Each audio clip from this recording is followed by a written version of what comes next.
And friends, to another amazing episode. This time we got a special guest who's about to drop some gems and help y'all secure the bag.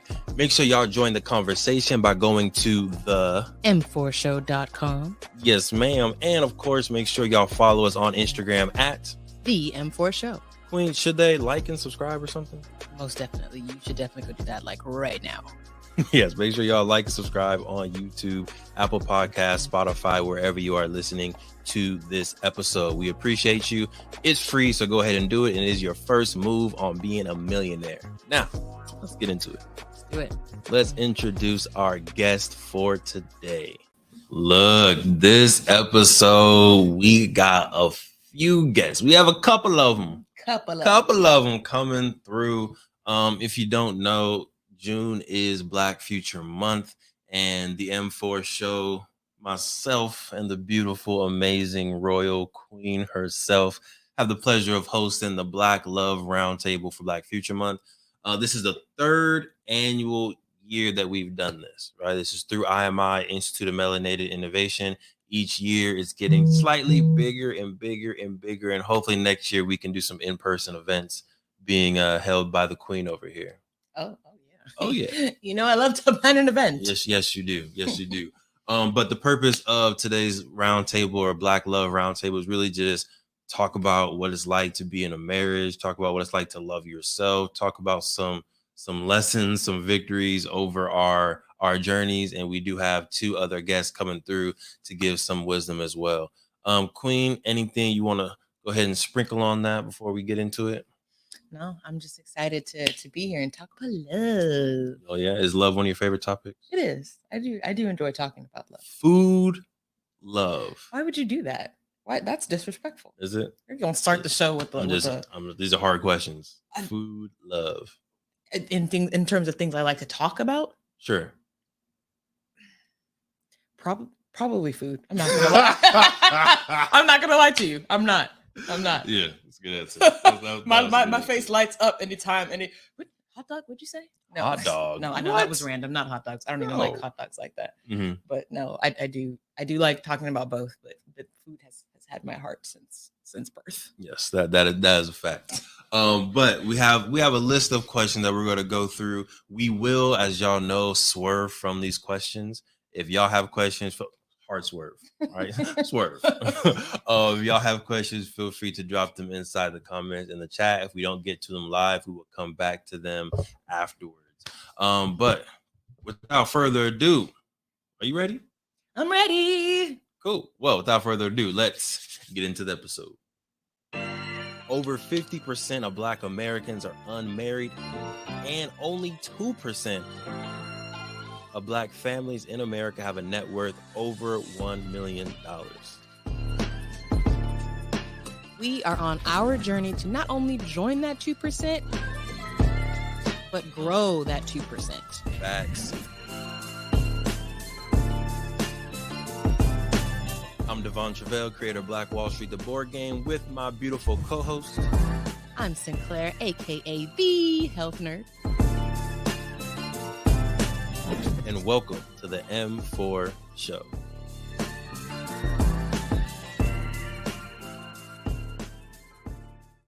All right, let's bring him in. Hey. All right, what's going on? We're going to go ahead and go around and do some intros so folks can know who is on this beautiful panel. If y'all don't mind giving an introduction of yourself and why Black love is important, we will go Queens first. Hi, everyone. My name is Angelica. Just a quick little intro about me, a little Southern girl from Mississippi. Been out in California for almost 20 years. Did me some military, went into law enforcement. Now I'm a stay-at-home mom. Nice. Black love is super important to me because it is an image that has now been tainted. It has been like the pillar of, at one point, the staple of our community. Whenever you would see pictures and films, you would always see that strong Black love, that connection, that family. And it has now been tainted. And I'm a personal very personal advocate for Black love and pushing it. Not to get anything confused, I don't have anything against like interracial relationships or anything like Mm-hmm. that, but I am a super strong advocate for Black love and building a strong Black family. Ashe, Love that. Ashe. And we're definitely gonna talk about, what you mean when you say Black love has been, what was the Tainted. word? Tainted. Mm. I want to talk about that. It's gonna be our first swerve. We're 3 minutes in. We're already swerving. We're already swerving. But appreciate you. Thanks for being here. Brother John, let the people know. Absolutely. And it's a pleasure to be with you all here today. I am J.E. Affle. I am the author of the Five Roads to Power, but I am also a husband as well as a father. Black Mhm. love actually is important to me since I've been married for over 20 years. It's something Mm. that has become a staple of me. Nice. So I am actually a son and I'm not actually a brother, but when I talk about John the husband, it's like all these different things and all these different graces come on me to be a good husband as well as to be a good father. So a lot of the people that I may be counseling or a lot of the couples that I may be counseling, we sometimes talk about their strengths and we find out why Black love is important to them or what they even consider is love. Because in a lot of Mm. cases, love is defined differently by different people. And you'll have two people in the same relationship. And then when I ask them to define love, each one of them defines it differently. And they're surprised that the person that they're with actually sees love differently than they see it. So the reason why it's important to me is that on this 20-year journey of being married, I have learned to love in different ways. I've learned to express that love in different ways. And it's been a journey, but it's been a journey that's been enjoyable. Absolutely. Love it. Love Yes. it. And man, there's so many swerves that I already I know. want to I know. do. You let me know which one is which direction we can go in first, right? And I think Angelica opened us up with just the state of Black love today being tainted, right? Which I think we can blend with what John's talking about as far as people not being on the same page of what love is, what it's like to experience, and what it's like to give it. So maybe if we can talk about what like what does Black love being tainted mean? Like, I'd love to know yeah, from like, Angelica's point of view, like what did you what do you see when you say like Black love is tainted? right. What's behind that? I'm very curious, and we can go from there. Yeah. So from the image now, so I'm born in the 80s. Growing up, watching my grandma, my granddad, aunts and uncles in the South, like I said, there's that strong image. So going Mm, through time, you go through the 90s. It started to change. And I think it started to change also with the music and the mm, images on TV. And we all do our thing, and that's totally yeah. fine. And you're free to like whatever you like. But as music tends to change, our personalities change. And we Mm, tend to move, even older generations. We have a tendency to want to still be cool, still fit mm, in. And so we follow the trend as long as we're able to. And yeah. so as the 90s came, we go from, the 80s left the big hair, the wild skirts and the zebra and leopard print to now we're moving to super bright colors, Daisy Dukes, cut off Mm-hmm. tops. So now we're selling sex more. Mm. Mm, Has sex always sold? Yes, it has. But now in the 90s, now we're hitting it more. And not only that, excuse me, um, the 80s also brought, of course, you got to kind of curve a little bit because it all ties together. We right. we did bring in drugs. Drugs was Mm. Yeah. big, especially in the Black community. So Yeah. when you have those who start drugs, they're letting go of that whole personal family dynamic, and now they're focusing on self. I Mm, need this. I'm going to do this. More drugs brings promiscuity. It mm, brings unfaithfulness. It brings lies, deceit. So all these things are coming into play, and the line true, sex, lies, and rock and roll, or however it goes, that was big in the 80s and 90s. So we're tying into the 90s, and we're losing that dynamic. And then we move into the 2000s. those love songs are now pretty much gone. And it's, let me see you do this, let me see you do that, take this off, don't ever put this back on. And we want to fit in. We don't want to feel like that old way that we used to be. We don't want to feel like that. And like I said, we want to follow the trend. So we start losing that entire dynamic, and sex is now selling more and more, and it's hitting younger generations. So that's where our influences are coming. Now we're tying into social media too. So let's keep kicking it up. So sex, love, sex, lies, drugs, rock and roll, social media. Let's bring that in there. No one cares anymore. So now you're tainting that full image of James and Florida Evans to Real Housewives of Miami or Basketball Wives. That's like the way that we want it. We're no longer loving on each other. We're loving just ourselves, but we're more in love with the materialistic thing and the influences of what it is than actually loving our partners, loving our families, loving our homes. And we want that image. So the image is now gone as long as we have this perfect image. So it's no longer about love. It's just perfection. And I can influence you. And I have this and I have that. But that doesn't help the community at all. Right.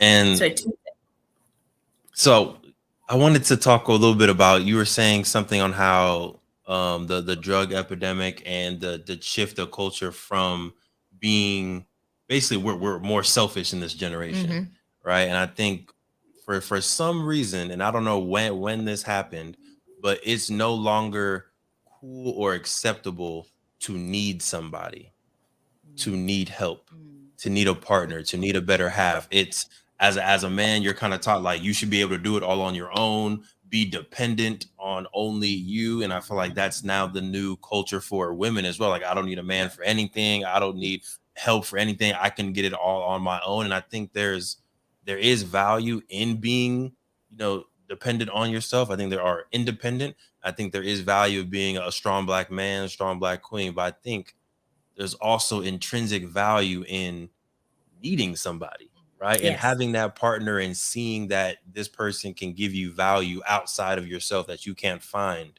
within yourself as well. Yes. I think it goes to the, like, I feel like the phrase that's coming to mind for me is like, they used to say like, oh, my better half. Yeah. And I think the thing now is like, I'm a whole person, right? But I want to find another whole person that can complement me. And yeah, like, provide those things that I either can't or don't want to provide for myself or whatever. Like, you provide a different energy than I have. And you complement my energy. So I feel like it's a shift of mindset, but I definitely feel what you're saying on like, even as a woman, like it's very, the hip thing is to be independent and not need no man, right? Like, like in the music, everything is, or not need a man, woman, whoever, right? You need to be you. Right. Yeah. So we've been in this game for 720 days, right? we're going on 3 years of marriage. I think there's lots of lessons that we can definitely still learn. Something that I think we learned early is how we communicate and how we love one another. I think for the first year, I was loving her the way I thought she wanted to be loved and the way that I would want to be loved. But then we had a conversation. She was like, no.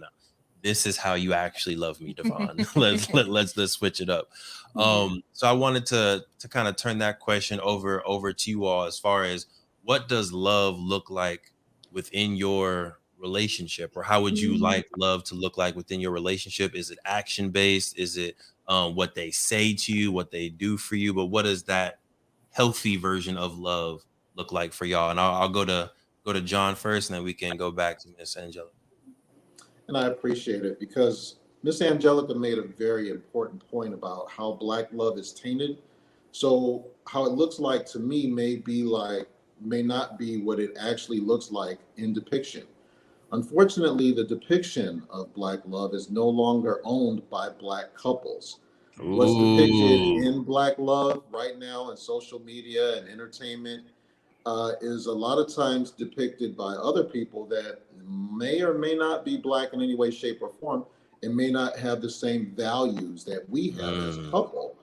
And even though they have Black faces depicting that Black love, they're in a lot of cases being used because that's a job for them.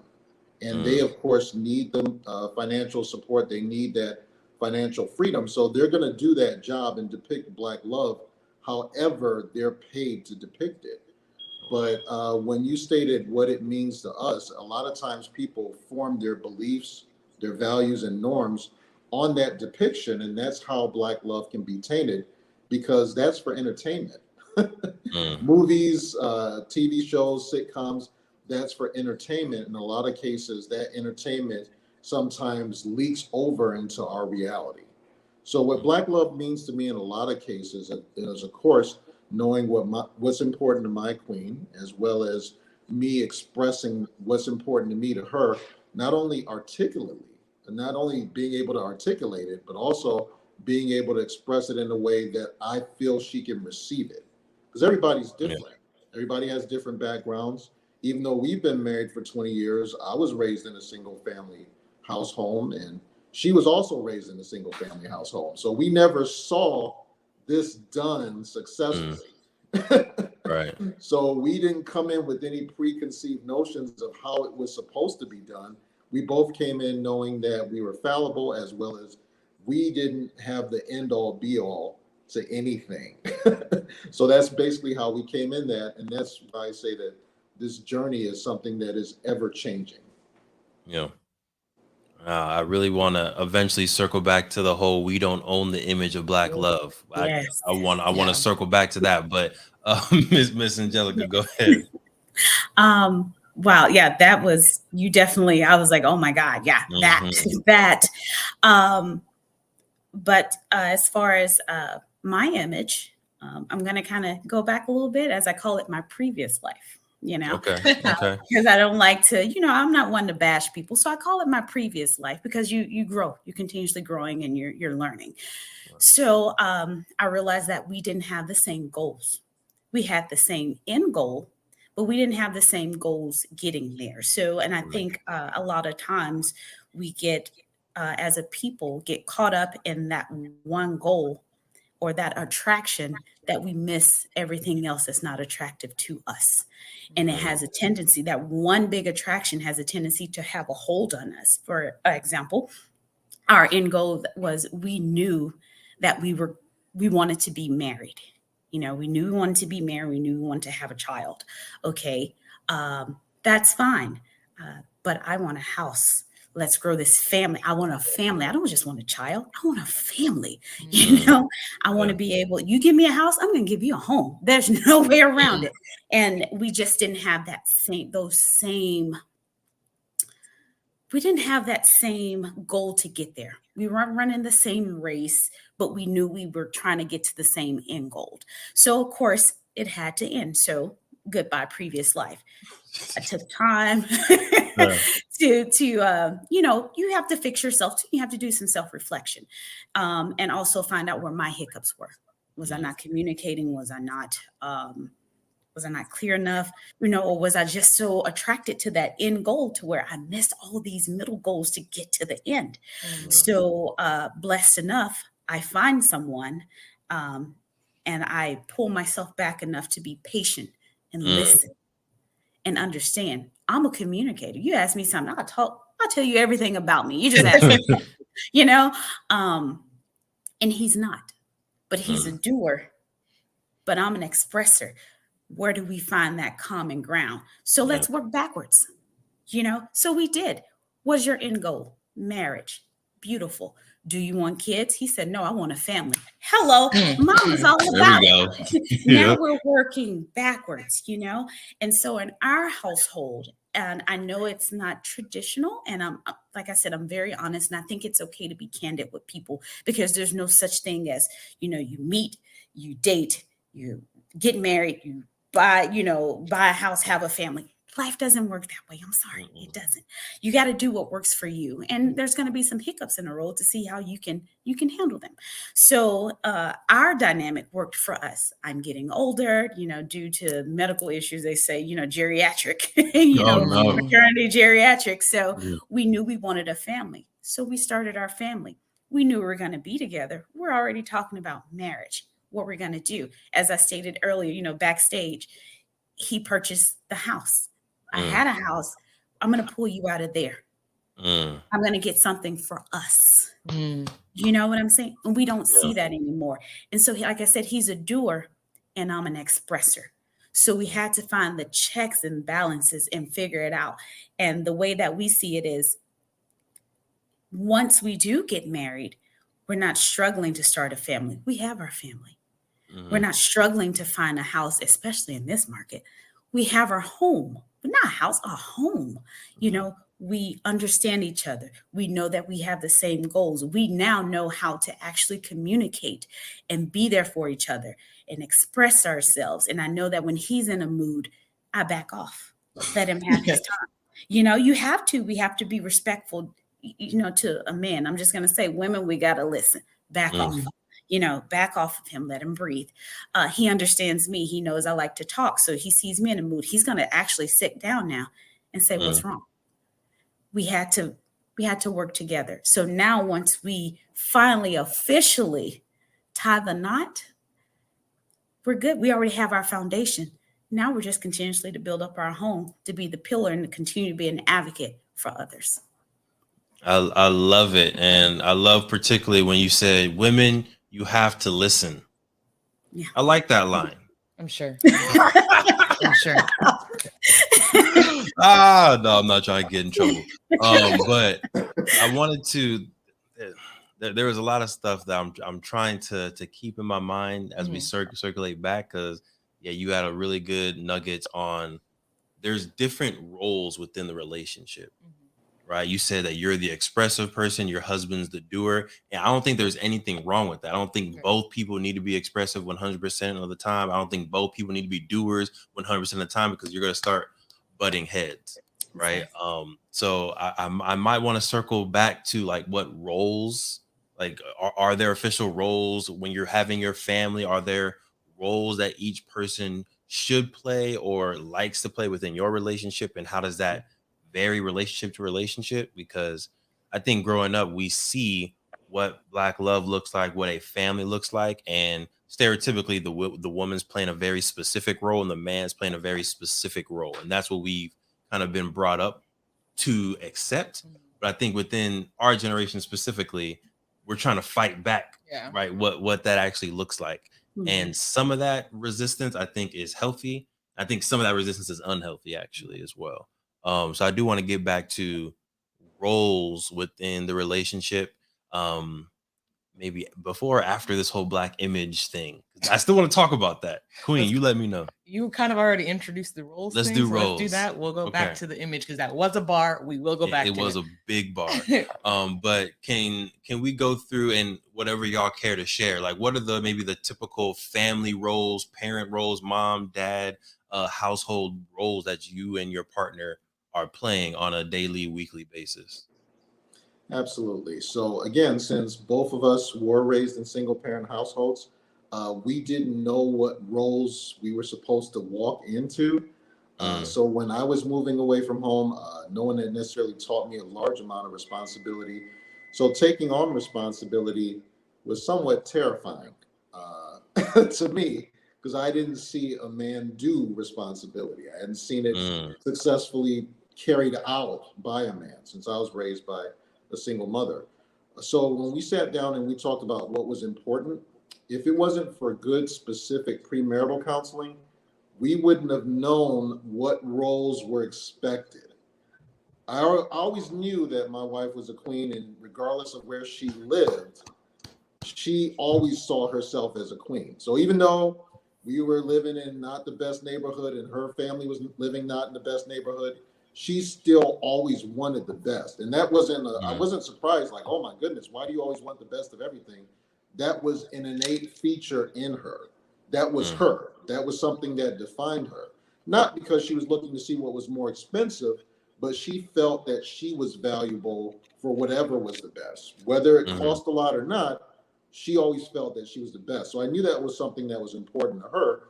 And she, even though, don't get me wrong, she has a master's degree and everything, I knew that as we discussed it in premarital counseling, she was not saying she was going to be the breadwinner of anything. Now, she would cultivate whatever vision I had, and she would make it 100 times better because she was way smarter and way more administrative than I was. But she was not the visionary, even though she was a dreamer. So when we came together, I found out that I was the one that was very analytical and administrative. She was the dreamer. So she was the one that was like, yeah, that can happen. Absolutely. And I was like, well, I know this is an idea I just came up with, but how do you know it can happen? She said, because you're you and I'm me, so it can happen. So she was the dreamer, but I was like, that's great. But I still have to see strategically how we would do this. So as you actually made mention of, 2 dreamers may not have been the best thing. 2 planners may not have been the best thing, because when do you know when to actually step out of the boat and do it? Where's the dream? Right. Where's the faith? And then after you step out the boat and do it, you're just out here paddling on water. How are you going to plan for it if you don't have 2 different things? So when we came together, and what was explained to us was the importance of covenant, we found out that covenant's something different than just an agreement. Covenant's an irrevocable agreement that is not changed based on how you feel, based on what kind of day you're having. In a lot of cases, it's not even based on emotion. It's something that is only severed if somebody dies.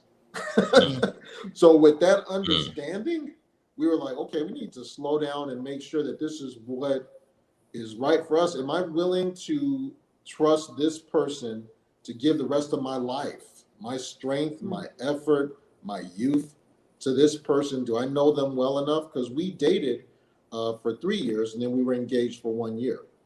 So in that 3-year time frame, granted, we were dating and going out and everything, but I was interviewing. The reason I was interviewing is because it had been explained to me that when I say I do and I link up to this woman, that basically I'm giving her the most important part of me, and she will be the person that has the most control over me, whether I want it or not, and vice versa. So in doing that, we found out that her roles in our specific household was to make sure that everything was administrated correctly, everything was specific. Our children are being raised excellently. Don't get me wrong, I have something to do with it, but my role is to create an environment in which she can do that to her best. So when I'm seeing that my son is going to college and he's only 16 years old, now I'll take credit for it.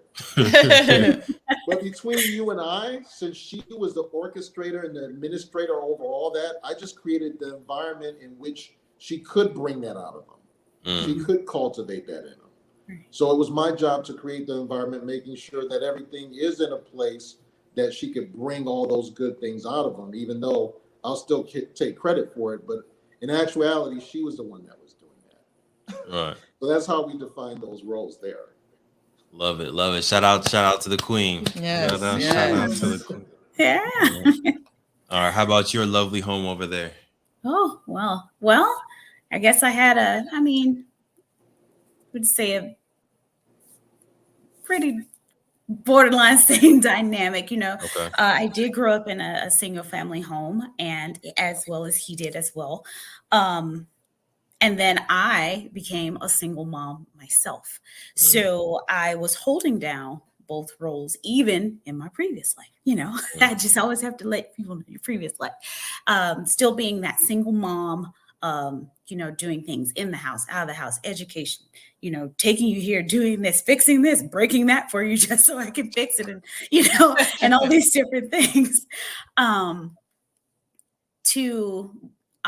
working full time, also going to school full time. I'm the in-home Wonder Woman. That was me. Yes. The in-home Wonder Woman.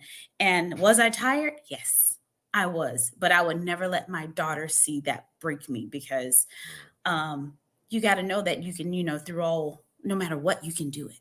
No matter what, you can do it, no matter your situation. So then here comes this knight in shining beautiful black armor,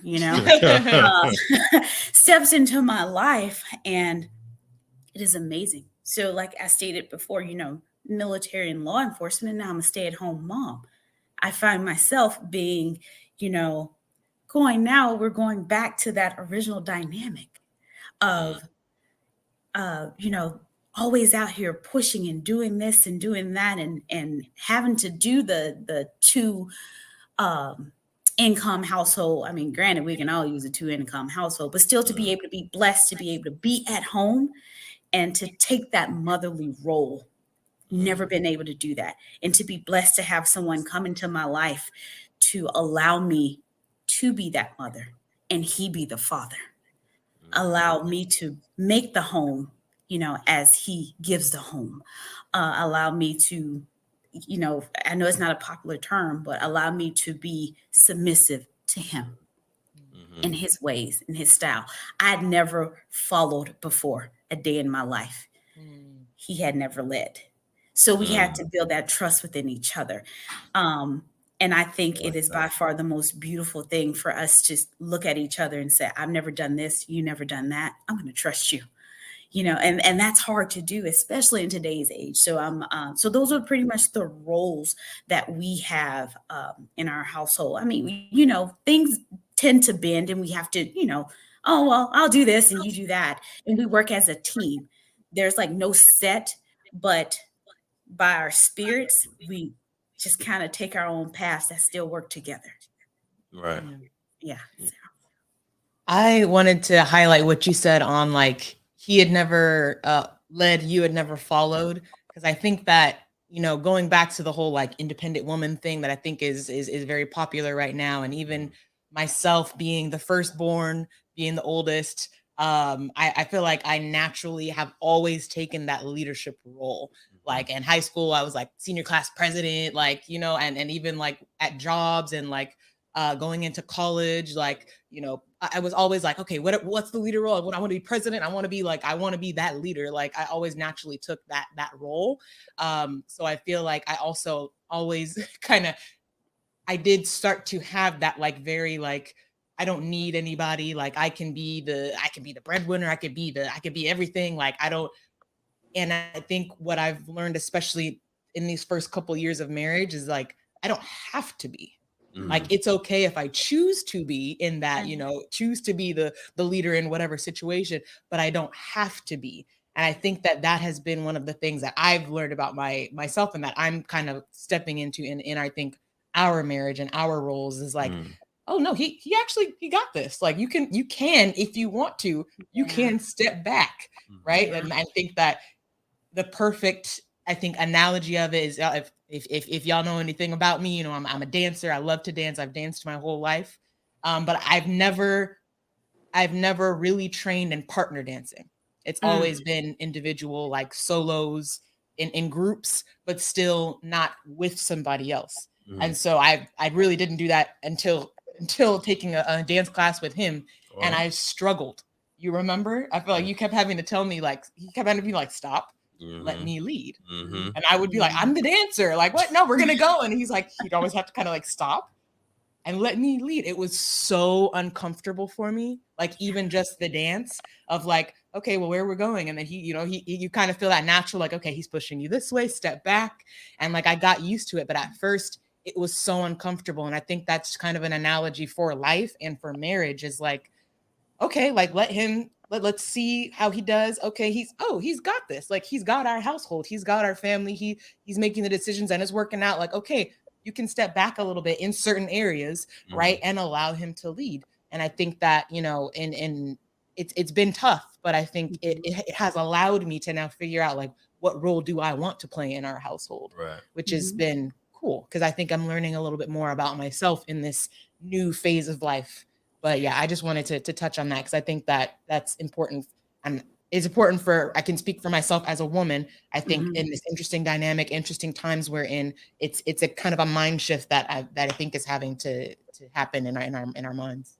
Oh yeah, and if I can add in a little bit, I think it's pretty obvious how amazing Black women are, right? At least it's obvious to me and John on here, like as intelligent Black men, it's clear and obvious how amazing, strong, intelligent, capable leaders that Black women are. And I think when you go inside any professional realm, Black women are there leading, right? When you look at the number of Black women entrepreneurs being whether they have the title or not. Whether they have the title, whether they have the title or not, we know the Black women are leading. Whether they're in the forefront or they're in the background leading, we know at some point in time they are those pushers within organizations and within society. And I think whether it's fortunate or unfortunate, it's kind of been almost forced upon Black women because of some of the systematic things that are happening to Black men as well.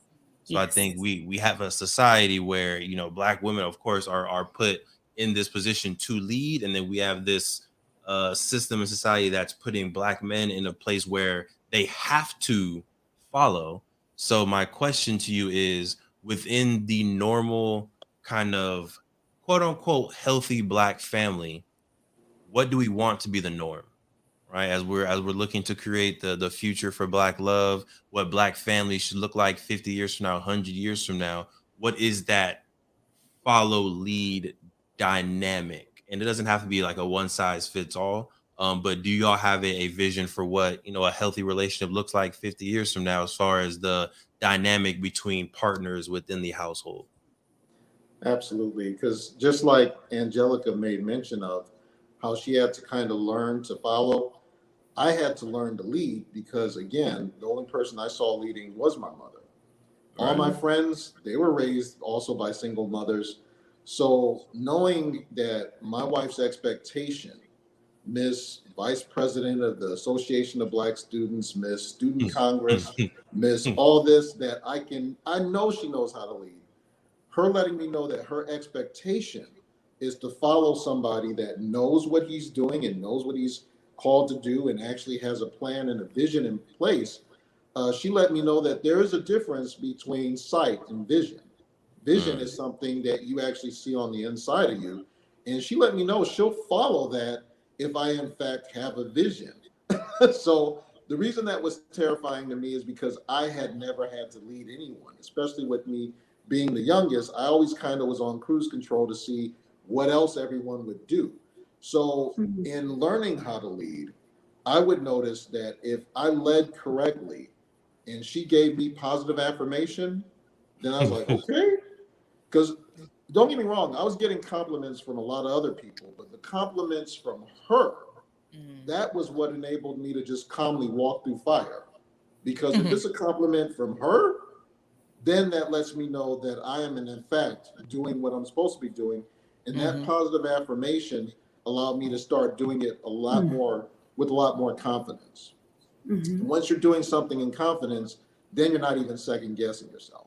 So I was actually coming to the place that I was making decisions in confidence. We're still discussing it. We're still bringing it about. But when I brought it to her, I already had so much in place that she was like, okay, I got it. And then she would cultivate it, bring it back to me like 20 times better. And then I was like, is this what I gave you? And then in a lot of cases, she'd be like, yeah, this is what you gave me, but this is how I saw it. I was like, but this wasn't your idea. She said it didn't have to be my idea, because again, I'm the incubator.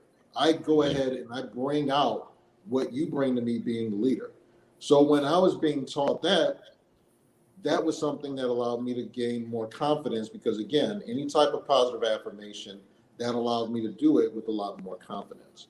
Now, this is starting to become the norm now, because we're not just married for the first 5, 6, 7 years. Now that we're on 20 years, in answering your question, Devon, this has come the norm. This has become the norm for us. Don't get me wrong, both of us are extremely talented leaders. And in fact, she was leading in a lot more different roles than I was, because I was just doing a couple things where she had her hand in like maybe 5 different things. But for her to actually follow me, knowing her background, that I consider that an honor and a privilege. And as a result of her trusting me, I was like, I don't dare betray her trust, because I know she could do this successfully on her own. I know she could. I know she has the ability. I know she has the wherewithal. She has the support. She has the network. I know she can do this on her own. But the norm has come for me to actually stay in this leadership role and us just basically lead together. And I love Our model, real quickly, is sit back and look pretty while I go ahead and run the city. That's I love it. I love it. so she's And still letting me run the city right now. Yep. And I love the positive reinforcement and affirmation kind of cycle that y'all have as well. And that, yeah, the idea of co-leading, right? I'm gonna create this idea, I'm gonna get us started, and then I'm gonna hand it to you, and then you're gonna lead us in a more refined way, take that idea and vision to the next level. I think that's definitely the dynamic that we have, right? I'll come up with an idea, very, very high level, no organization to it, right? No real strategy, just a big grand vision that's borderline impossible to do. And then I'll be like, Queen, this is what I want to do. What's up? And then we'll figure out how we can actually make it realistic. And I think the analogy that we came up with, instead of using like the word leader, because again, I think it creates a hierarchy when one person's the leader, another person's a follower, and our generation doesn't necessarily like the hierarchy too much. We're not vibing with we're not messing with it unless we're on the top, right? Facts. That's we're on the top. But we came up with like, I'm like the engine, right? So if you're looking at a car, I'm gonna push us in somewhere, some direction, but we need the steering wheel. Yes. Right. If you have a car, you're going 100 miles per hour. You could be going fast, but if you don't have a steering wheel, eventually you're going to crash. Yes. Right. So within our relationship, I am that electric Tesla engine that can keep going and going and going. But the queen here is definitely that guided direction. Okay, let's go this way. Let's go this way. She's even the brakes. Okay, let's slow down a little bit. She's the GPS. Let's actually go to this endpoint instead of just driving randomly. And that's kind of the dynamics that we've been able to grow with. Yeah. And I think it applies really to everything that we do. So I think even like if we go to like different kind of ventures that we're going through, right? Because we're business partners too, but everything pretty much has that same dynamic where he's like, I'm the analytical mind, right? So John, you said you're kind of like that person in the relationship. So that's me in our relationship where, okay, I'm like, he'll have the big vision. He'll come to me and I'm like, okay, but what's the strategy? Like, let's come up with a strategy. What are the points to get to that grand goal? Like, I'm here with you. This sounds amazing. Let's do it. But in order for me to fully be on board, I need to hear some of those data points to get us there. Because if it's going like this to get here, then we need to talk. But yeah, I think it's important to. I like the analogy of like the engine and the steering, just because I think it does point to the fact that at the end of the day, you are going in a direction and we both have the end goal in mind, right? We both have the final destination. Right. We just need to make sure that we're both aligned with how we get there. Right. Exactly. Anything you want to add on your side, or any questions that y'all want to pose? I know we've been kind of going rapid fire. It's been great conversation. We do have one in the chat too. We do? Well, I can't see. So we have an audience member who has brought up the question. And this is kind of going back to what I was saying about leading and following. I mean, it's really just about what we've been talking about this whole time. The question is, when building trust in a relationship, you step back and forth. You step back and your partner leads you down the wrong road on multiple occasions. Is it wrong to speak up or take the reins back? Great question. I have a thought, but I'm gonna see if anyone wants to jump in first. I'll try that one. I'll try that. So there's absolutely nothing wrong. I think a lot of problems is people don't communicate the way they're supposed to. And your partner can't know exactly what they're doing wrong if you are not communicating. I'm not saying, oh, you did this, oh, you did that. No, I'm talking about actively communicating, putting down expectations, what we're understanding plans, what was the end goal, what are we trying to do here? If a person doesn't understand that, then of course they're going to lead you in the wrong direction. We can't read each other's minds. And no matter how long you're together, even with, building trust, you can be together like Mr. John for 20 plus years, he still can't read his wife's mind. There's no way possible that he can. So you have to communicate, and it's okay to take the reins back, but do it without humiliating your partner. Yeah. It's very easy to humiliate your partner, and you don't realize that you're doing it. There's a kind of etiquette that you do it. Just say, hey, I was expecting this or trying to do that, or I wanted you to do this, but let me do this for right now, X, Y, and Z. I'll show you what I like. I'll show you what I don't like. Let's work together. Yeah. Let's work together. So you have to communicate. Yeah. And even like Devon said, they have the analogy with the engine and the steering wheel. With me and my wife, I'm basically the machine, and my wife, she's the gel in the machine. She's the loop. The machine, I mean, you think about us, we're a family of 6, and all our kids look exactly like us there. So when you see us walking, sometimes people see a black family of 6 like we're a unicorn, almost like we're It's a beautiful thing. It's a beautiful so thing. we're like, we always get people saying that how nice we look and everything like that, but it's almost like the black family is a unicorn. It's an anomaly. Yeah. So with her saying that she's the gel within the machine, if there's a breakdown in the machine, she is able to communicate that breakdown to me in such a way, like Miss Angelica said, it's not demeaning, it's not humiliating. Because again, demeaning, humiliating, that doesn't get me to work better anyway. It's the positive affirmation. So me individually, since she knows that, she'll even tell me what I did right, but then she'll list the 4 other things I did wrong. So at least I did this one thing right. And then with the 4 other things that I can improve on, she'll state it in such a way that, okay, all right, so I did this right. This is the next goal. This is the next goal. So I actually have something that seems attainable. It's instead of just, oh, you did it all wrong. And then I'm like, so it almost doesn't seem like the goal is obtainable anymore because of how it was communicated. So that was just my nugget on the side. That's what we've noticed in our time, that she kind of notices what communication style works with me. But in actuality, she just kind of knows how to pull more out of me. That's what she's going for anyway. So she's not necessarily in a lot of cases trying to prove that she's right. She just wants to win. She doesn't really care how we win. She just wants to win. So even though she's right, a lot of the times she'll still put it in such a way that I can still take it so that we still win. That's the end result. Yeah. Right.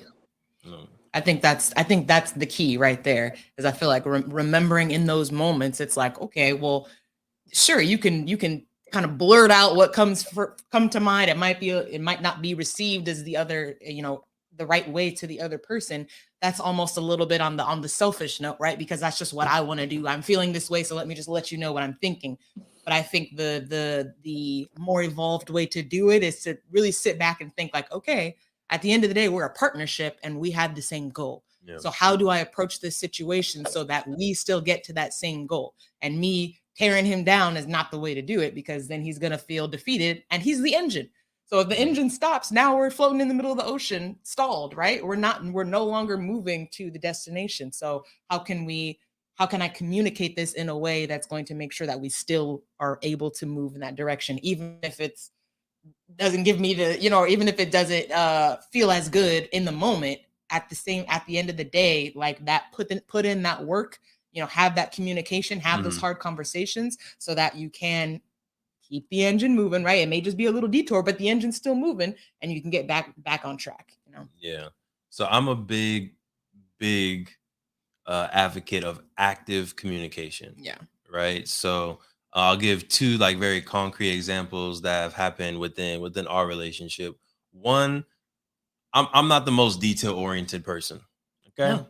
The queen knows this. Most people, like, I'm not the fine detail oriented person. So there was a time where I was helping out, maybe ordering groceries or going to the store and getting groceries, ordering food.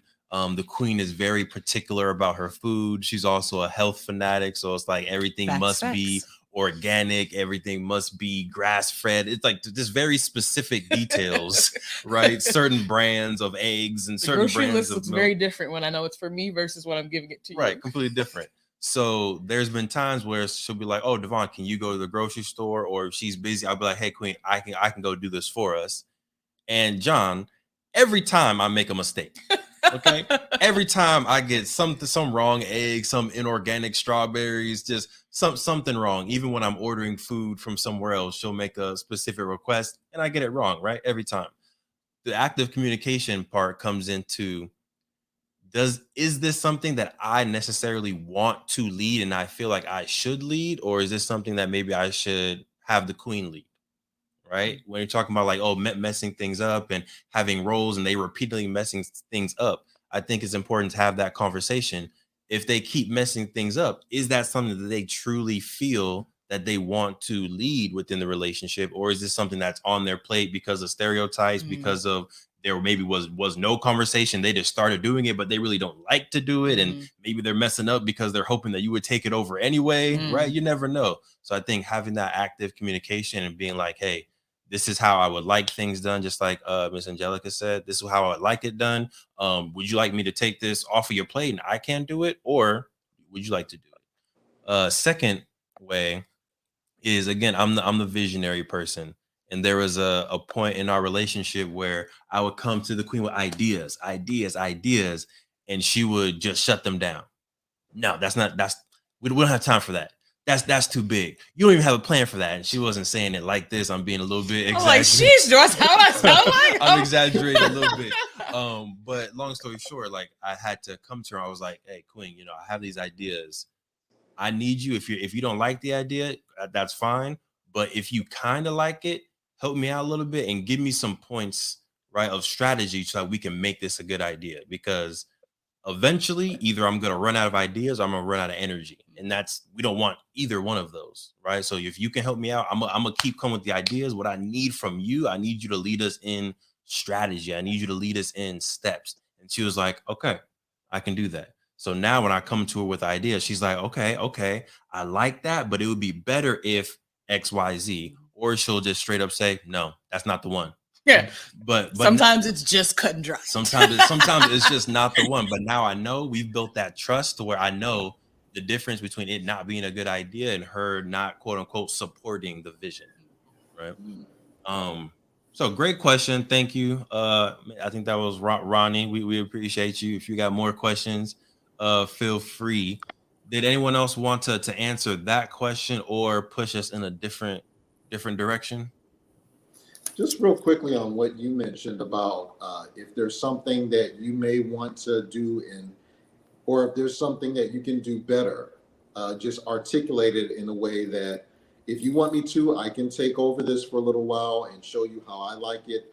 It develops a form of appreciation that you sometimes can't explain to somebody if you actually handle that particular function that other person was doing.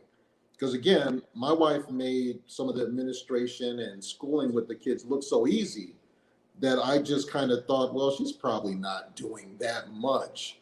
So a time came where she did have to take an assignment out of state where she was helping the school bring up their reading levels and reading and language arts. So I had to take over the children's schooling for 2 weeks. I almost didn't make it.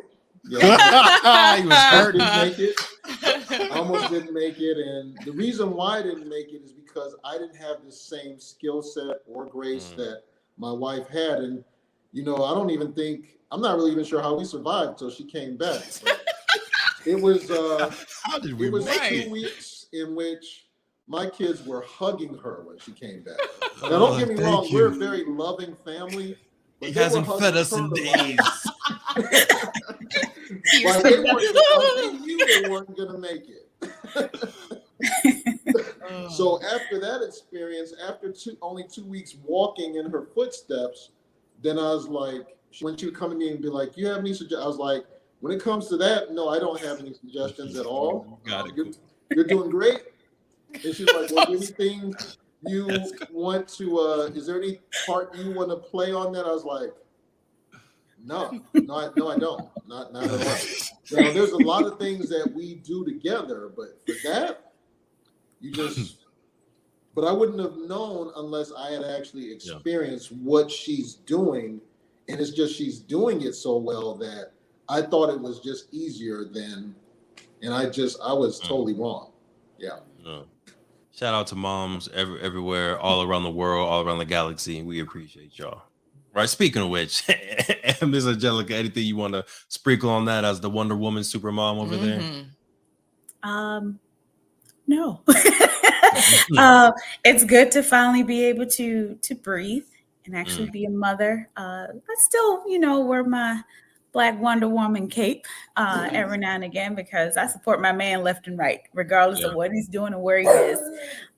Sorry, that's my Frenchie. She wanted to tell you guys hi, and today is her birthday. I don't know if you can hear. Happy birthday, Frenchie. Miss Ruby. But yeah, I support him.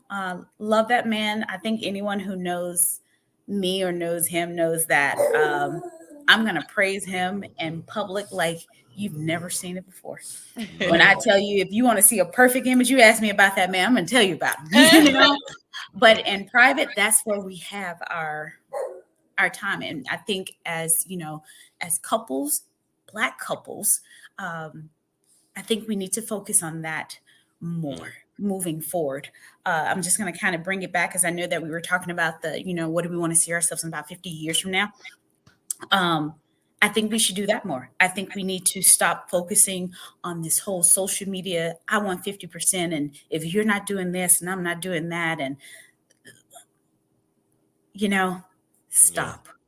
We have to stop. And we have to realize that what works for one couple is not going to work for you. I'm staying at home, but when I tell you I provide. I do my part. If he's paying the mortgage, I'm paying the light bill, so we make it work. And I think we just have to let this whole influencing thing go and just learn to be loved and actually accept being loved. Yeah. We allow a lot of our past relationships and previous lives to affect us being loved now. And we carry that baggage. And we have to learn to, don't hop from one to the next and expect our past to be just like stop comparing people. It's okay. And we're all there's going to be some overlapping in personalities. There's just, there's only so many personalities in the world. I'm sorry, but we have to stop comparing our previous lives and our previous relationship and our previous experience to this person that's before you now. It's not fair. It's not fair to you and it's not fair to them. So I think I would say in like 50 years from now, we need to rebuild that trust, rebuild that, communicate, set expectations, and actually learn to actually love yourself so you can love someone else and allow someone to actually love you. Yeah, I love that. Right. And I would like to answer the question before we go back to the image, because I know you wanted to go back to the Black image. But I think piggybacking off of what you just said, Miss Angelica, the idea of not comparing yourself to others or what works for another couple may not work for you. I think what I would like to see in terms of roles or whatever in the future in the next 50 years is for everybody to feel comfortable enough and to feel empowered enough to create that own dynamic within their relationship and not feel pressured from any previous relationships, any childhood conditioning, any social media influence, whatever, to uphold certain roles within the household. I think I would love for everybody to feel that empowerment on just create it, whatever it should look like for you. And I think that sometimes it's undoing the conditioning that we've maybe grown up with. And then other times it's, for some folks, I did grow up in a 2-parent household. I'm blessed to be able to see that. So I do have some of that, to be able to look back on. But at the same time, I try not to have those expectations and bring that into our relationship just so that I don't feel obligated to do anything just because my parents did it, right? It's that we want to create that own dynamic within our own relationship. And Yeah, I think that's what I would like to see in the future is I think it's important to have roles in the relationship, Yes. but I think you should be able to define those for yourselves. Agreed. Yeah. Agreed. Okay. We gonna talk about owning our own Black love image. Let's do it.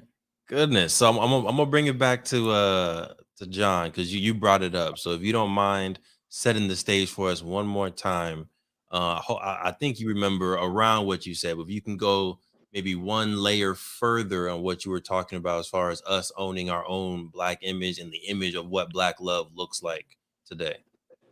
Absolutely. And I was talking about the depiction of Black love. And a lot of times the assumption is that as Black couples, we should own that depiction.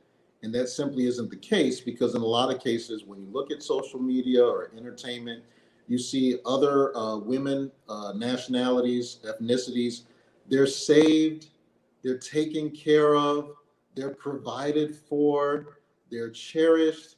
But and then a lot of entertainment, when you see Black women, they have to be extremely aggressive. They have to take care of themselves. They have to provide for themselves. And in a lot of cases, if they don't confront the Black man in an extremely aggressive nature, they're not going to get anything done. So that is the depiction of Black love. In a lot of cases, the Black man is not dependable. He's not trustworthy. He's not even present. And in some cases, he's a source of confrontation to the Black women. But when you see other nationalities, other ethnicities, it's basically them just coexisting, living a happy life. Oh, I love you, you love me. But in the Black depiction, which in a lot of cases is depicted by other nationalities that are actually bankrolling that depiction, and they may or may not even have Black couples and may or may not even know other Black couples, they can only paint their narrative. So that depiction is what we see on a daily basis, and sometimes that can leak into our reality. A lot of cases we don't want it to be that way, but in a lot of times, Black couples may have that in the back of their minds, especially like Black women may say, well, maybe I have to be more aggressive.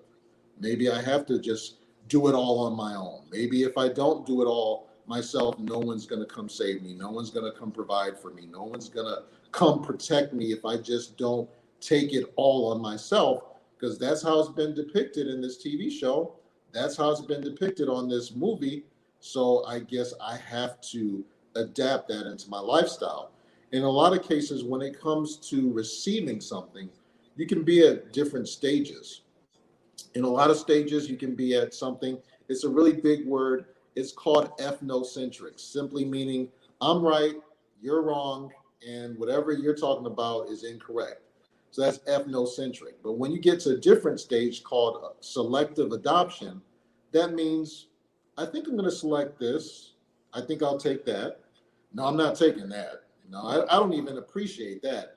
So you're selectively adopting what you want to accept in your own relationship, in your own life. And doing it that way, you're not just conforming to what you're seeing in that depiction. No. Yes, sir. I would, yeah, I agree that unfortunately the dominant image that we see of Black love is definitely negative. I do want to highlight Blackish.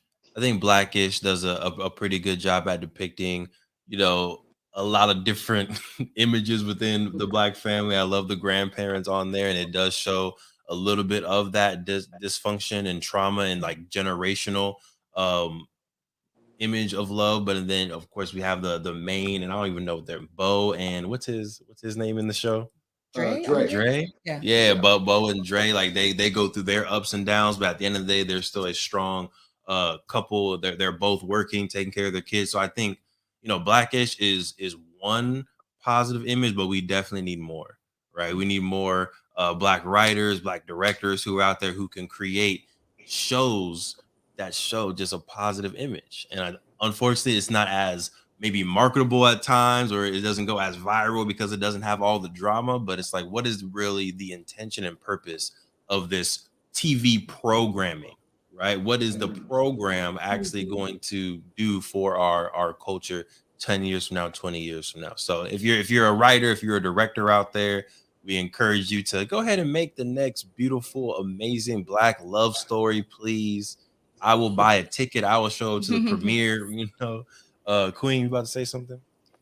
I was just gonna say, I think that it definitely plays a role, because I think that if you look at our generation, I think there is a sense of, I think, Black love, a wanting to kind of repaint the image of Black love in a positive light. And I think it does stem, one of the things that it could stem from was the fact that there were TV shows when we were growing up that did, I'm not saying anything was perfect, but that did at least portray, some of them portray like a strong Black family.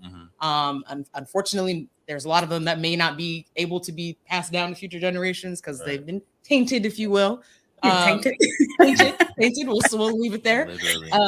But I think that, to your point on, like, it does influence, right, how we see Black love and how we want to now paint the picture for future generations. So I think it definitely, how it is depicted in media, in social media, in TV shows, it definitely has an effect on how we see it in our reality. So I think it is important for us today, right now that we're of age to be able to write and direct shows and things like that, for us to make sure that there are those positive images for the future generations, so that we can continue to further, the depiction and the image of Black love. Because as the King says, I know I may be stealing your thunder, but you're saying on, like, the Black family, raising a strong, beautiful Black family is like a radical act. It's like the most radical act that you can do, because, like you said, Mr. John, right, it's when you're out in public, people are like, oh, this is such a beautiful family, because it's like a unicorn, right? It's unfortunately not the norm that we see. So it's almost radical at this point. And even though it's just your life, right? That's your normal life. But to society, it's looked at as radical because it's different than the norm, which is broken families, right? So you have to overcome and fight so much, right? As a Black man, as a Black woman, as a Black kid, as a Black family, you have to fight so much. So, much love and congratulations to both y'all over there. I think, Angela, you had some wisdom you were about to sprinkle in on us. Oh, no, I'm just gonna kind of ride in the image. I know we're still addressing, like, the Black family dynamic, but I'm tying into, like, the media. I think one film that was just recent, and I absolutely love it. I know a lot of people, I've heard mixed feelings about it. I'm sorry, I got different critiques. Was the movie The Photograph with Issa Rae and Lakeith Stanfield. Just talking to friends after I saw it, it definitely depicts Black love. It does show, like, the ups and downs and the traumas, but it also shows that, we're different, and you're going after what you truly want, besides the basic image or what's being portrayed. This lady went all the way over to England to be with this man, and the fact, the ending, oh my God, I don't know if I'm doing a spoiler for anyone who hadn't seen it, but the amount of emotion when he saw her face, it was just beautiful. There was so much emotion, the music, the love that was expressed, it was all pure. But the critiques that I got from it, like I said, there were mixed reviews. I had some friends that thought it was too slow.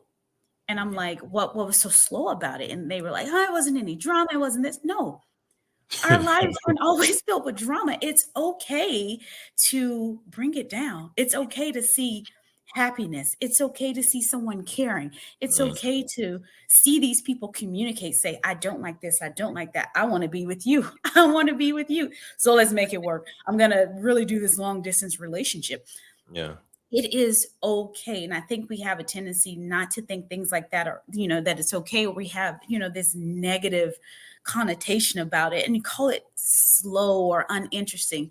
I thought it was one of the most beautiful things I'd ever seen, because of the amount of emotion and no drama in it. It was refreshing to me. I thought it was beautiful. I thought it was beautifully written and produced, and I just didn't. it just kind of broke my heart of the reviews because people thought it was too slow, especially, our community. So.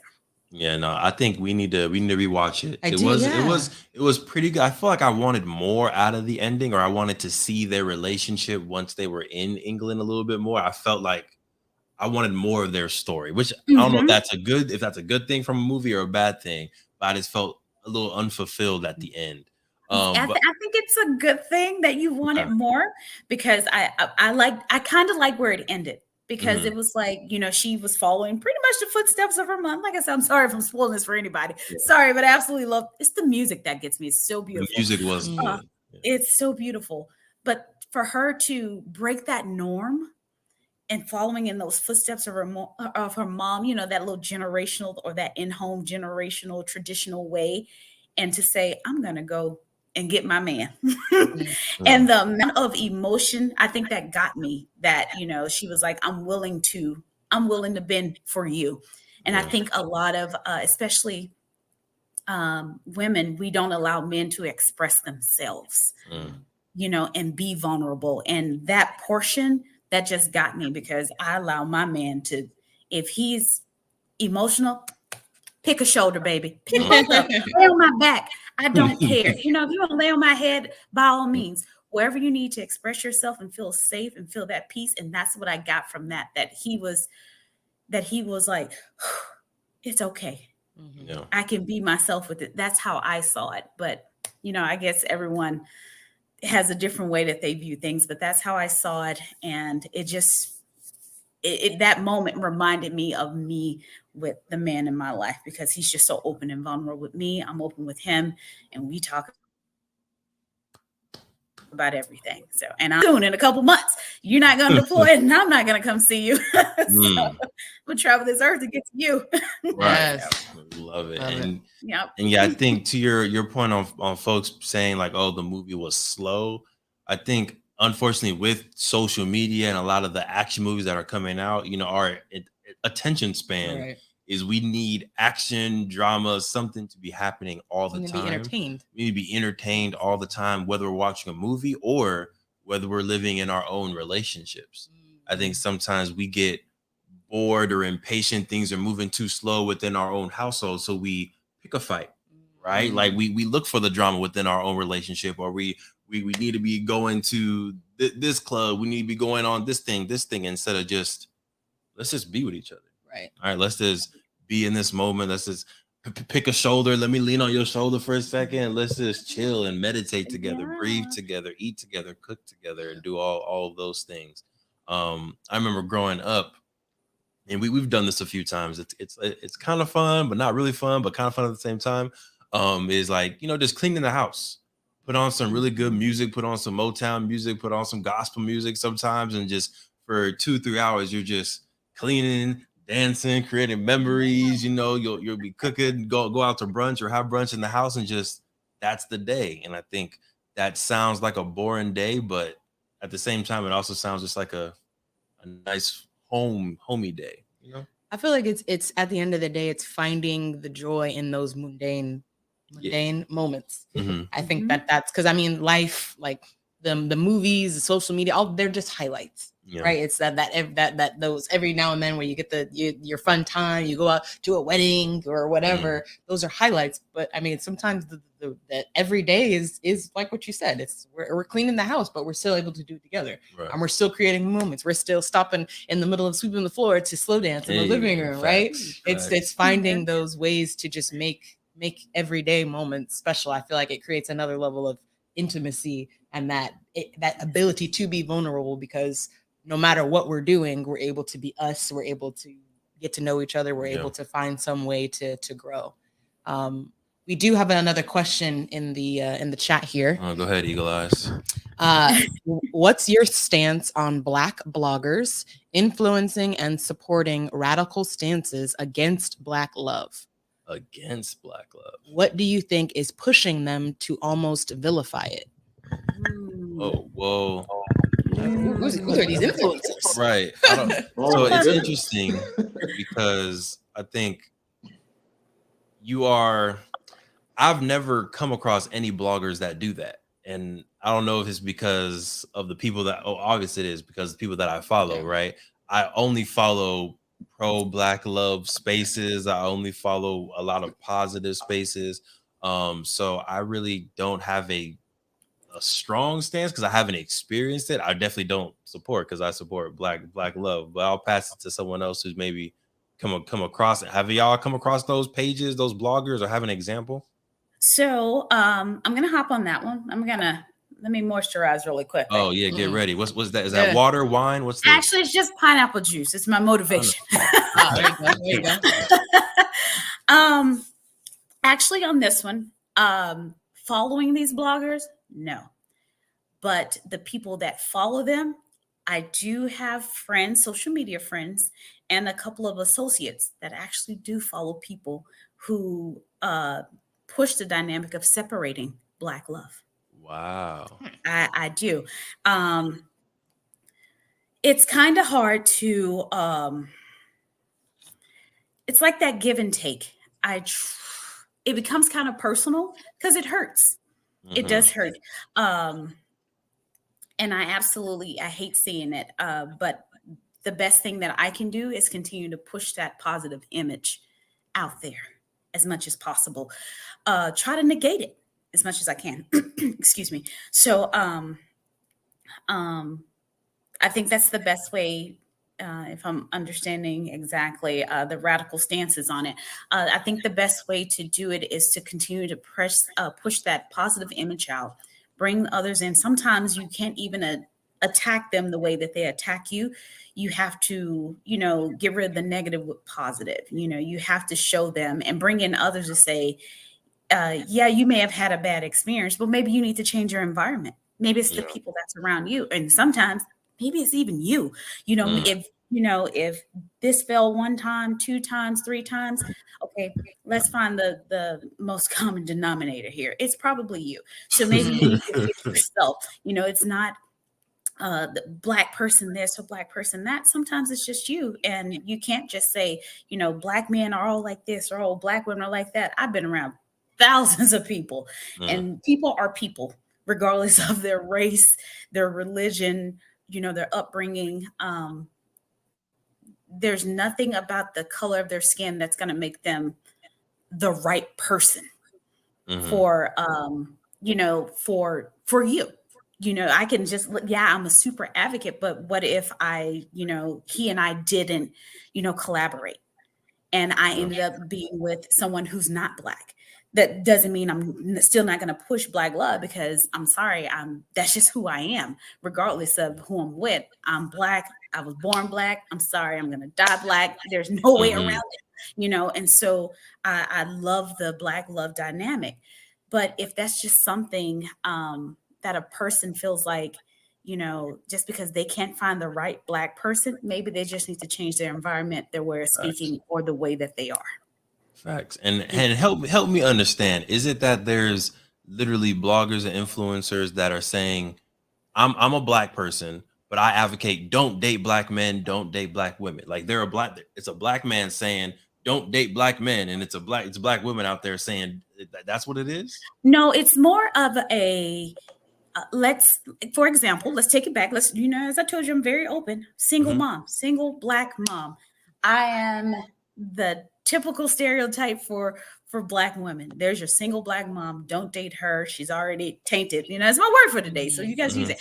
She's already tainted. She's on welfare and she uses the government for this. And, she's probably bashing her baby daddy and she's probably, things like that. And it's like, wow, well, you just threw me in a category of some people that I don't even fit in a category, considering the fact that, I'm a single Black mom. Me being Black, honey, is a positive. So you can go away, which also shows that I'm responsible, which shows that I'm strong. I am independent, but I would love to have someone there to help lead my house. But not only that, if you want to taint me, sweetie, I bought a house on my own. How about you look at this? I have a job. I'm educated. I'm pushing this child. I'm trying to break these stereotypes, but you only see the fact that I'm a single Black mom. And that's all you see. So I would, like I said, I just push the positive, and I really commend those men and women who just overlook all that and just basically say, you guys are idiots or whatever. I'm going to keep doing what I'm doing and moving forward, because there's no help for them. There's no help. I'm sorry, Sarah. No. John, how you feeling? I'm feeling good. It's just that's a loaded question, and it comes back to why they're doing it. Because again, in our new social media that we live in, it's made the world a lot smaller. So sometimes you may have people that have baggage, you may have people that have gone through some bad experiences, and now that they have a platform, they're speaking from their small experience as to why a certain group of people is bad, or dating a certain individual is bad based on their small experience. And that's their reality. You can't talk them out of their reality, because that's what they went through. That's their story, but their story may not be applicable to me and my story. So when you have someone like that has some type of platform, and they're putting their beliefs, values, and norms in that platform, that sometimes can affect how someone looks at dating. That can sometimes affect what someone sees as valuable. They may have saw a Black woman as valuable, they may have seen a Black man as valuable, but after reading this person's blog and reading what that one Black person or that one Black woman put them through, they may not be seeing us as valuable anymore. So in my particular case, just like Miss Angelica said, I had to make a decision. Because again, me growing up in a single household, I did not see marriage as a whole as valuable. But when I saw her, my wife, and I saw how loyal she was to her family, and she was so educated, beautiful, but has this unfailing loyalty to her family. I was like, if I had someone like that loyal to me, I'd be unstoppable. So granted, I was selfish, and I was like, she's not fitting the stereotype. I've been told that Black women are confrontational, they want to argue, they want to nag, and they're very strong-minded. And I'm like, she is strong-minded, but still, I saw the value that I'd get from her more important. I saw that worth the risk of all the other stuff that I'd seen, all the other stuff that I had heard. I was like, she's worth the risk. Now, other people I had dated, I was like, no, they're not worth the risk. She is worth the risk, because I noticed how she treated people that she was loyal to. And the only people she was loyal to was her family, was her brothers, sisters. Don't get me wrong, she was a good friend, but she was only relentlessly loyal to people that she had known for a long time. And I was like, if I could have someone like that, there's nothing I can't do. So that kind of superseded all the negative things that I had heard about dating a Black woman. Yeah. Yes, sir. I think that, and I don't want to say no shade, because it might sound like shade, but I think the people out there who are bashing Black love also need to look in the mirror. Facts. Also need to look in the mirror and start to reevaluate, like, what about being Black are you not comfortable with, or do you not love about yourself, or do you feel ashamed of? Because to your point, Miss Angelica, you said, like, I see Black as a positive, right? And that's how you should see it, but that may not be everyone's reality. So I think that maybe there be certain situations that folks go through that may start to change how they see themselves, which then change how they see others that identify as with themselves, if that makes sense. So that's what it's screaming out to me, is like a little bit of a self-identity crisis that you are just portraying to the world. And so that's how I see it. Is I think I definitely see some self-love. You need to get yourself a self-love sweatsuit. You know what I'm saying? No. But you need to, I think, definitely really need to identify where that comes from. Like, where does that stem from? Is it a childhood experience or whatever? And work through that so that you can start to see yourself as a positive Black image, and then not stop portraying those negative portrayals that you have in your mind to the rest of the world. Right. Because here's what we do know. You being a Black individual, biologically, you're going to have Black children. right? So you're already saying all these things about Black men or all these things about Black women. One day, if you choose to, you're going to have a Black man or a Black woman as a child, and they're going to want love.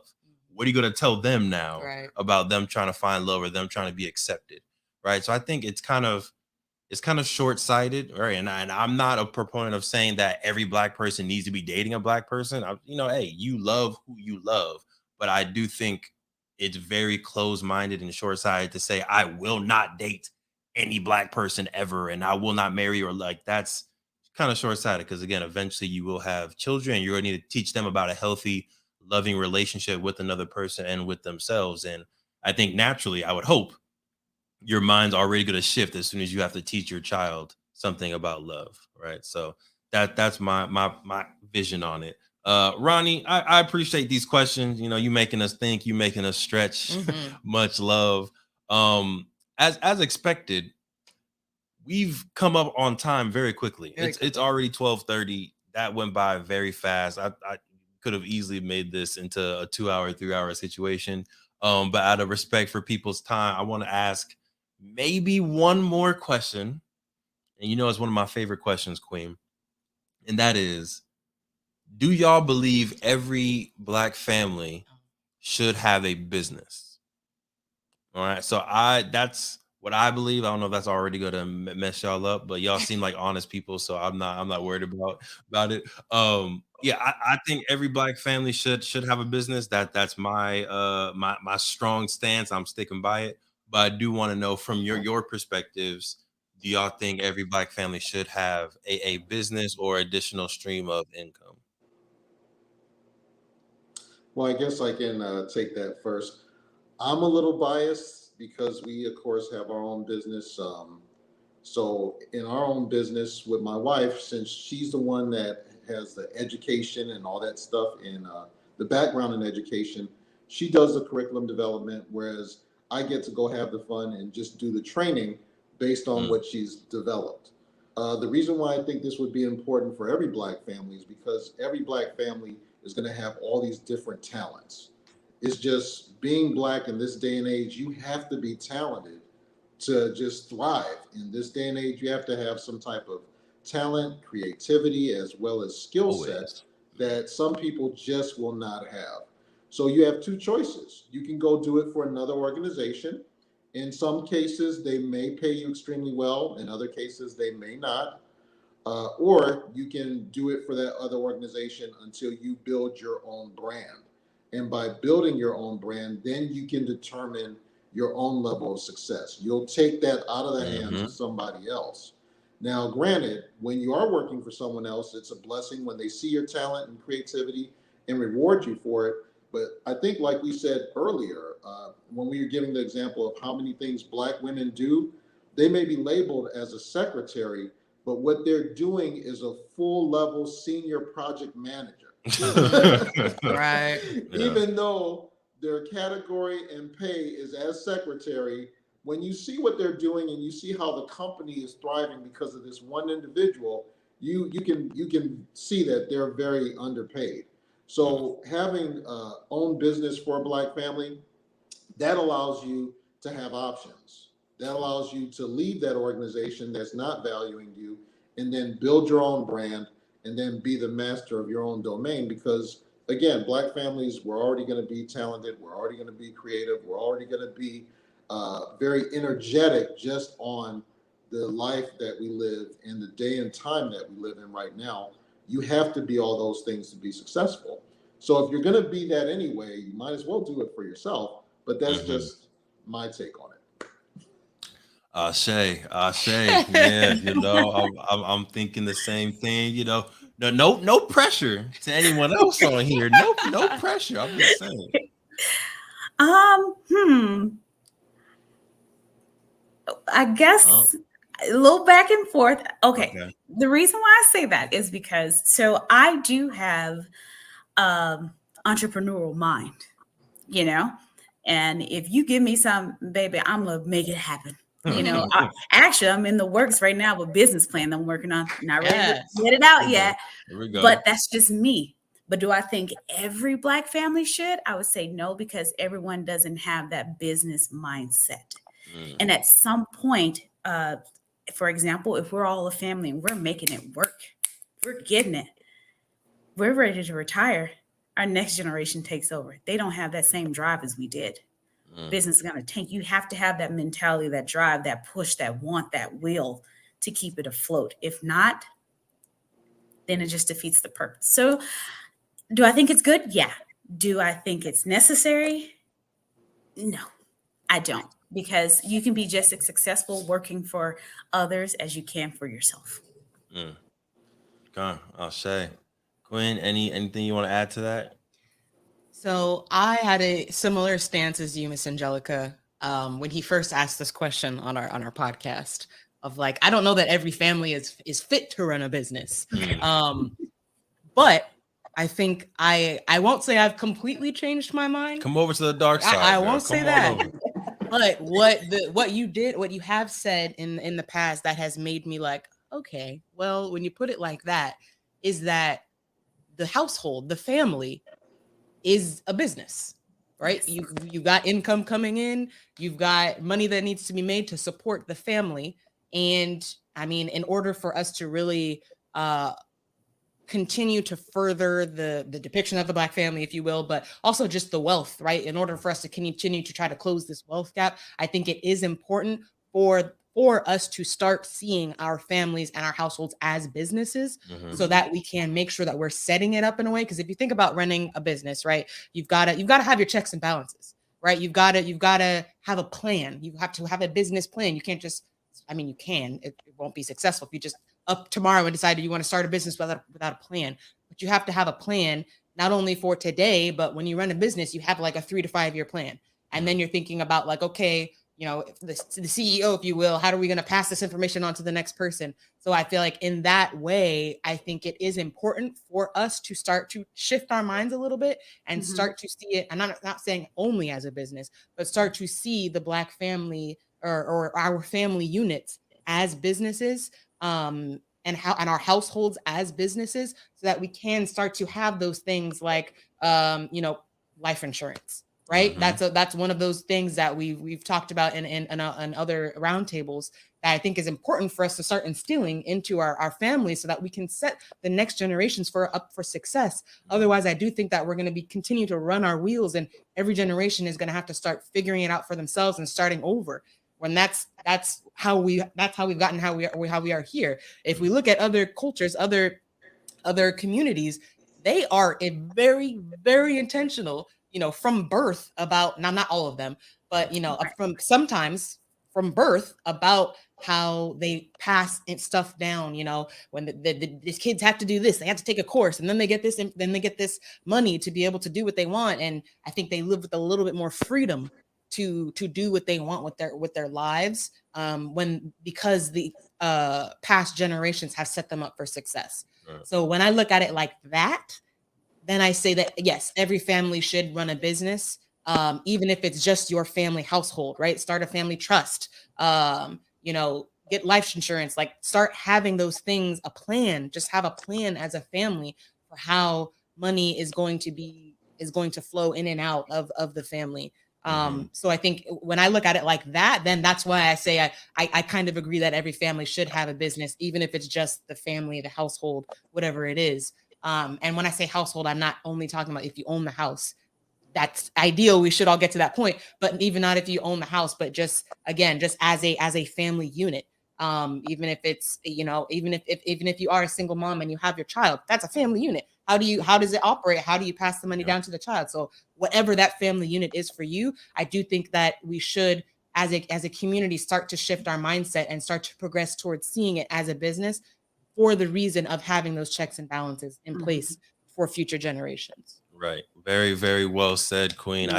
I think you are on the dark side now. It's okay. You're welcome. You are the queen of the dark side, you know. Okay, I'll own it. But my last thing, and I think I agree with the sentiment that you can be successful and build wealth outside of your own business. You can do that, but you can't pass down that success, that position, to your child, to your grandkids, right? So now they need to find their own path, which is great. A lot of us do that, but that now they need to start from the same bottom, the same mud that you started off at, to build their way up to your success. Well, whereas if you have your business, whether it's a real estate business, right, it can be passive. You've bought these 5 different buildings. It's in your living trust, or it's in the LLC. It gets passed down to your child. They can either run it, or they can hire a CEO to run it, and they just get their check, right? They don't necessarily have to be an active participant, but they did need to start from the bottom, right? They got passed down, they got gifted that wealth, and now they're able to choose whether they want to be a part of the family business legacy, or they just want to sit back, relax, and be like the Walmart family, right? Sam Walton put in all that work. He built up Walmart, he built up Sam's Club, he did his thing, and now generations to come, they're just getting a check for being board members, whether they want to work or not, right? I would love the opportunity for our family to have that choice of you can work or you cannot work, but either way, we set it up for you and we passed it down. We would love for you to be a part of it. I'm about to borderline force our kids to do it when they're young, but when they're 18, hey, it's their choice. But yeah, eventually we're gonna get you on the dark side too, Miss Angelica. We gonna get you. We gonna get you over here. I think it's interesting, and I apologize now for throwing this in at the end of this. But I do think that part of the mindset shift that needs to happen is the idea that, like, I worked so hard to do this and you need to do the same thing. Yeah.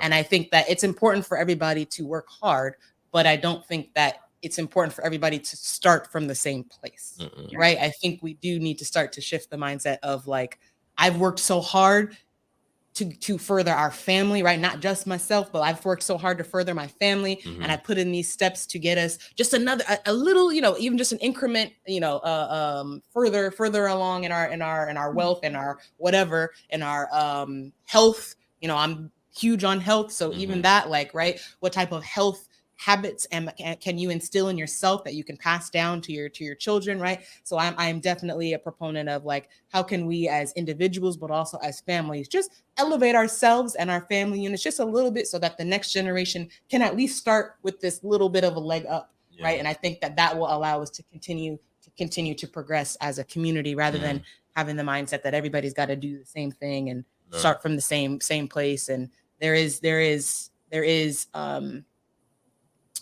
good things that can come from getting it from the mud, right? But I don't think that everybody needs to do that. I think we can set up our families for success, so that they can start to live a little bit of that freedom that we talked about. Yes, ma'am. Yes, ma'am. Okay. Thank y'all for tapping in. Thank y'all to our amazing panelists right here for coming through for the Black Love Roundtable for the 3rd annual Black Future Month. We appreciate you. We're gonna do a nice little, a farewell, whether it's a one nugget you want to really leave people with when it comes to Black love, whether you want to shout out your social media or your own business or products that are out or soon to be out. I don't know what you want to drop on here. But let's do a quick nugget and farewell for the folks. We can start off with, we started with Angelica, so let's start with John and we'll end with Mr. Oh, okay. Well, no, as always, I have enjoyed my time here. I'm John Affle, one of the members at Affle Consulting Corporation. In a lot of cases, we do talk about different relationships in the book that we authored, The 5 Roads to Power. We talk about how to cultivate relationships, whether it's professional, friendship, or intimate relationships there. So this has definitely been enjoyable to me. Just when we're talking about Black families and things of that nature, that's always close to my heart, since in a lot of cases, Black families, as Devon was making mention of, sometimes need to be in better positions financially. And whichever way you go, whether you have a good job and you pass down wealth that way through your good job, or if you are an entrepreneur and you pass down not only the work ethic, but also the wealth that way through entrepreneurship. Either way is fine. I just want to see something passed down. So it's been my pleasure to come here and spend time with you today as well. Beautiful. Thank you, John. We appreciate you. It has been an extreme pleasure to be here on this beautiful Saturday with you amazing people. I really want to thank you all. I don't have an amazing book to shout out, Not but yet. you can always follow me on my IG. You guys can follow my love journey, my family, my Black love family journey at HoneyBCT on IG. And maybe here in the next couple years, as I said, I'm working on my business plan. You guys will see my building for my bridal boutique. Yeah, for my bridal boutique. As I said, I'm about all things love, all things moving forward, all positive.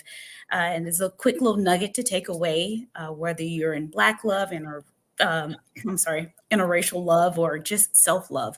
No matter what, love yourself, love others, move forward. If you ever hit bottom, look up because you can always keep going. So. Ashe, that was beautiful. Yes. We're going to 2 weddings this weekend, so good luck to your bridal business. There's tons of people that need you. I'll tell you that right now. There's tons of people, so looking forward to it. Queen, your shout outs or nuggets, whichever one you would like to do. I'll do both. Yes, ma'am. So first of all, my nugget, and I kind of alluded to it a second ago. We were talking about the Black influencers, Black bloggers. But I do think that it all starts with self-love. And I think that sometimes that can be the thing that we avoid the most, is going inward, because it's sometimes it's easier to address everything external, right? Let me fix this. Let me go fix that. Let me go fix that. But I think when you realize that a lot of times the issues in your external relationships usually all stem from something within, right? Maybe it's an insecurity you need to overcome, or whether it's, something that just still needs to be addressed within. I think once you kind of have that mindset, then you learn to, I think, attack your relationships, attack life, everything, I think, with a different mindset, and start to think about like, okay, let me look within, let me figure out, how am I contributing to this situation? But long story short, I think self-love is my nugget. We talked a lot about relationships and romantic relationships, and I just think that your relationship with yourself is the most important one that you have, because it does frame how you interact with the world outside, and every relationship that you have, outside of yourself as well. So if you haven't taken that deep work, I think it's a lifelong journey, right? It's not like, okay, well, I did some thinking and I love myself now, and boom. Right. I think it's a continual work. It's just the commitment to continue to work on yourself. And I think that then shows within your other relationships. So that's my nugget, is really take the time to look within, do that work. It's not hard. It's not pretty, but it does allow you to continue to progress and improve your external relationships as well. My really quick, what'd you call it? Shout outs is as usual. I am a health coach, functional diagnostic nutritionist. So if y'all are trying to get healthy, trying to drop a few pounds, you can go to Queen to Queen coaching, and I will help you, feel better, lose weight, get that energy back. I do help queens. I help anybody, but specifically I got love for my Black queens out there. We talked about sometimes we put on those hats and we're trying to do all the things and we forget to take a look at ourselves. Again, self-love. We forget to take care of ourselves. So that is why I've made it my mission to help me, help other Black women out there, other queens out there, really take a moment and take care of yourself. Do something for yourself today. So if that sounds like something, if you need help, right? Sometimes we just need help. We don't always know exactly what to do. We need somebody to help hold us accountable, all that fun stuff. Go to Queen coaching and just schedule that discovery call. Come chat with me and we can talk about how to make sure that you are taking some time for yourself and loving yourself on a daily basis. Yes, ma'am. Beautiful. My last nugget will be, of course, something wealth and business related. I think when you look at families like the Rothschilds, Rockefellers, Kennedys, even the Trumps, the Carters with Beyonce and Jay-Z, those aren't just families, those are brands, right? Those are legacies, those are empires. And I would think that, how can you think of your family as a legacy, as a empire, right? What will they say about your last name 20 years from now, 100 years from now, right? What's the legacy? What are the values that you want to leave behind for your family? There was a time where it was like a part of the culture to have a pinky ring that had the emblem or your family's legacy on it, right? And I think we kind of have that culture today now where we have the pinky ring, but we don't have the family attached to it anymore. Now it's just bling bling, money and a thing. But I want to get back to the days where, like, for our family, we should have our family crest, our family logo, brand, and put that on some jewelry, put that on our house, on our pool, put that on our letterhead that goes out on our Christmas cards. Like, it should be a brand to where when you see that W, that tree, that dove, whatever our logo ends up being, you connect that to the family legacy of the Walkers, and it can be something that our kids can be proud of 100 years from now, 200 years from now. So that'll be my nugget for you, is think about what your family legacy empire could look like. The Rockefellers are no different than you are, so go ahead and try to build that empire. For me, of course, y'all know you can get Black Wall Street, the board game, at playbblackwallstreet.com. If you snoozed, you just missed out on the Juneteenth deal. Everything was 20% off, or more. The Masterpiece edition, the second edition. But you can still go to playblackwallstreet.com, get yourself a game. We are also going to Tulsa July 29th through August 1st. So if you want to take you and your beautiful family to Tulsa, aka Black Wall Street, learn about some of the history, go to the museums, get a tour of Greenwood, aka Black Wall Street, go to playblackwallstreet.com and go ahead and purchase your ticket. And we will see you in Tulsa. All right. John, Miss Angelica, we appreciate you. Thank you for rocking with us for almost 2 hours. Wishing you all as individuals. Oh, thank you. Wishing you all as individuals, but also your families, health, love, and many years of happiness. Yes. Thank you so much. Now, Miss Sinclair, I'm gonna rock one of those hats you told me to. Hey, there we go. Yeah, love it. Perfect. Self-care day. Yes. Yes, Enjoy. Right? Get that pineapple juice, take you a bath, whatever you're gonna do. Enjoy. Thank you guys so much. I really, really enjoyed this. Thank you. Of course. Thank you. Of course. All right. Thank y'all again for those who are watching, who are tapping into the 3rd annual Black Future Month. Whether you are watching this on the M4 Show YouTube or the Play Black Wall Street YouTube, please make sure you give a like and subscribe to support either channel. We appreciate you, and we will see you at the next one. Stay healthy. Peace.